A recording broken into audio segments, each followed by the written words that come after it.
दोस्तों, आज हम आपके लिए एक मजेदार कहानी लेके आए हुए हैं। राजस्थान के कोटा की भूतिया हवेली। यह कहानी राजस्थान के कोटा शहर की एक भूतिया हवेली के बारे में है। यह हवेली राजा महाराजा के समय में बनाई हुई थी, लेकिन पिछले 18 सालों से इस हवेली में आज तक कोई भी रहने के लिए नहीं आया है। इच्छा होने पर भी इस हवेली में कोई भी नहीं रह पा रहा था, क्योंकि लोगों का कहना थी कि इस हवेली में भूत प्रेत का साया है। जब अजीत सिंह को इस हवेली के बारे में पता चला तो उसने तय किया कि वो इस रहस्य को जानकर ही रहेगा, क्यों लोग इस हवेली में नहीं रह पा रहे हैं। उसने मजबूत इच्छा शक्ति से हवेली में रहने की पूरी तैयारी कर ली। जब उसने हवेली के अंदर जाने के लिए पैर आगे बढ़ाए तो दरवाजे पे किसी अनजान व्यक्ति ने उसे रोक लिया और नजदीक जाके बोले, कौन हो आप और किधर जा रहे हो? अजीत सिंह ने जवाब देने के बजाय उसने सामने सवाल किया, जी आप कौन? मेरा नाम अर्जुन सिंह है और मैं यही पास में ही रहता हूँ। अजीत सिंह ने कहा, ओह अच्छा, मैंने सुना है कि यह एक भूतिया हवेली है और यहाँ कोई नहीं आ पाता है, इसलिए मैं इस हवेली में एक दिन रुकने का फैसला किया है। अर्जुन सिंह ने कहा, जी हाँ, आपने सही सुना है और आप भी अंदर मत जाइए। मेरी माने तो आप भी वापस लौट जाइए, यहाँ बहुत खतरा है।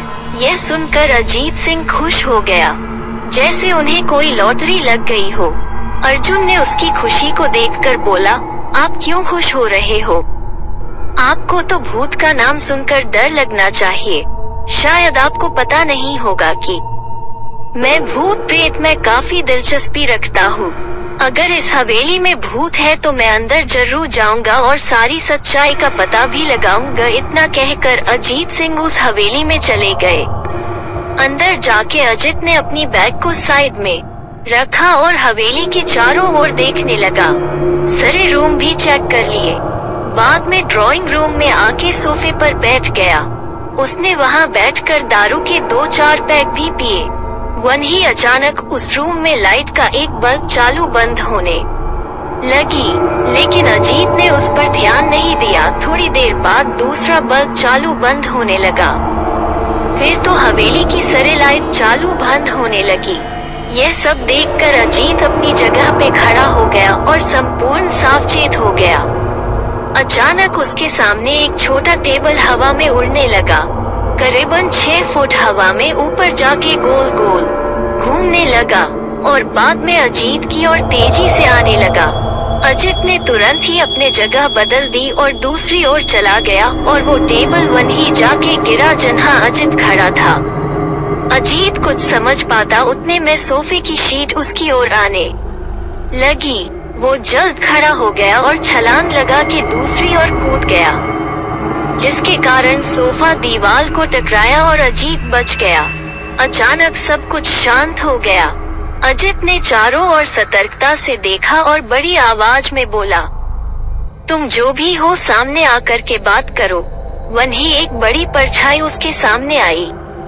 अजीत ने उस परछाई को देखकर बोला, कौन हो तुम और क्यों मुझे मारना चाहते हो? परछाई ने कहा, तुम्हारी भूल के कारण। अजीत ने कहा, मेरी भूल? मैंने कौन सी भूल की? परछाई ने कहा, इस हवेली में आने की भूल। मैं किसी को भी इस हवेली में खुश नहीं देख सकता। अजीत ने कहा, लेकिन क्यों? वो परछाई ने जवाब दिया, आज से 18 साल पहले इस हवेली के मालिक ने मुझे यहीं पे ही मार डाला था। मेरी कोई गलती भी नहीं थी। इस कारण की वजह से मेरी आत्मा इस हवेली में भटकती रहती है। मैं किसी को भी इस हवेली में नहीं रहने दूंगा, क्योंकि इस हवेली में मेरा खून हुआ था। इस हवेली में जो भी रहने के लिए आएगा उसकी मौत होगी। अजीत ने कहा, मैं तुम्हें अपने असली रूप में देखना चाहता हूँ। तुम्हें मारने से पहले मैं तेरी यह इच्छा अवश्य पूरी करूँगा। और उस परछाई ने एक भयानक दरमियाना रूप ले लिया। उसका चेहरा इतना भयानक था कि अजीत भी एक क्षण के लिए डर गया था, लेकिन दूसरी ही क्षण में उसने अपने आप पर काबू पा लिया। बाद में इसने अपनी जेब में से सफेद पावडर निकाला और उस भूत के पर फेंक दिया। भूत के पर पावडर पड़ते ही वो जलने लग गया। बड़ी बड़ी ज्वाला ही उठने लगी। वो बहुत जोर जोर से चिल्लाने लगा और बाद में पूरी तरह से जल गया। उसके बाद अजीत ने चैन से सांस लिया और वहीं पर सो गया।